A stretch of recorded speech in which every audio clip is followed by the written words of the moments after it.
గత 2018-19 నుంచి ప్రారంభమైనటువంటి ఈ స్కీమ్ ఏదైతే కుంభకోణము 100 కోట్లు 1000 కోట్లు అనే స్కీము, ఈ స్కీమ్ ద్వారా ఏదైతే ఎక్కడైతే మూలం ఉందో మల్లెపల్లి తర్వాత మాచర్ల కానీ దామర్చర్ల కానీ ఉమ్మడి నల్గొండ జిల్లా ప్రతి ఇంట్లో ఒక బాధితుడు ఉంటాడు. కానీ ఈ యొక్క స్కామ్ ఈరోజు లాస్ట్కి వచ్చి ఒక మంగళి గారి దగ్గరికి వచ్చి ఆరోపణలు ఎదుర్కొంటూ సాక్ష్యాలని బయటికి వస్తూ, కానీ నేను ఈ స్కామ్లో నేను లేను, నాకు మధుకు ఎటువంటి సంబంధం లేదని చెప్పేసి తను వచ్చేసి మీడియా నన్ను టార్గెట్ చేస్తుంది, మీడియా నన్ను బ్లేమ్ చేస్తుంది.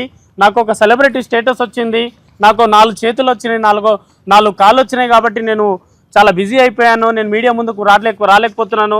గత నెల రోజుల నుంచి నా ప్రోగ్రాంలు రికార్డింగ్లు నా ఈవెంట్స్ అన్నీ ఆపుకోవడం వల్ల నేను చాలా నష్టపోయాను అని చెప్పేసి తను ఆవేదన చాలా బాధ అనిపించింది. ఎందుకంటే ఈరోజు ఇక్కడ ఈ గిరిజన బిడ్డలు చనిపోతే ఎవరు బాధపడడం లేదే, ఇది అసలైన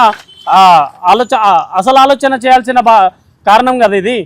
అసలు 2019-20 నుంచి బ్రహ్మావత్ బాలాజీ నుంచి స్టార్ట్ అయినటువంటి ఈ కుంభకోణం తర్వాత బాలాజీ డ్రైవరే మధుగా ప్రమోషన్ అయిండు, తర్వాత మధే సొంత ఏజెంట్గా మారిండు, తర్వాత ఇదే మధు సొంత కంపెనీ స్టార్ట్ చేసి సిమెంట్ ఫ్యాక్టరీలు, తర్వాత జైరాబాద్లో ల్యాండ్లు, తర్వాత పార్ట్నర్షిప్లో కర్ణాటకలో కూర్గ్లో కాఫీ తోట కొనడము, తర్వాత పబ్లు కొనడం, ఇవంతా ఎవరి సపోర్ట్ తీసుకొని కొన్నాడు? అసలు మధుకి మంగళికి సంబంధం లేదా? మరి సంబంధం లేకపోతే ప్రతిరోజు అంటే ఈ తండాలు చెప్తున్న మాటలు, మా తండా ప్రజలు చెప్తున్న మాటలు నెలకోసారి వారానికోసారి వచ్చి వారి మధు గారి ఇంటిని డిజైన్ చేసిపోయేదంట. ఇది ఈ విధంగా ఉండాలి, ఇది ఈ విధంగా ఉండాలి, రాత్రి 11 గంటలకు 12 గంటలకు వచ్చి, అంటే తండా ప్రజలకు ఏమవసరం వచ్చిందండి? నిజంగా చెప్పాలంటే తండా ప్రజలు మంగళిని సరిగ్గా గుర్తుపట్టరు. అరే ఈమెనే వచ్చింది కదా, ఇక్కడంతా డిజైన్ చేసిపోతుంది కదా ఈ బూత్ బంగ్లాని, అసలు మంగళికి ఈరోజు సంబంధం లేదని ఎట్లా అంటుందని చెప్పేసి మా తండా ప్రజలు ఆలోచన చేస్తున్న సందర్భంలో ఉంటారు.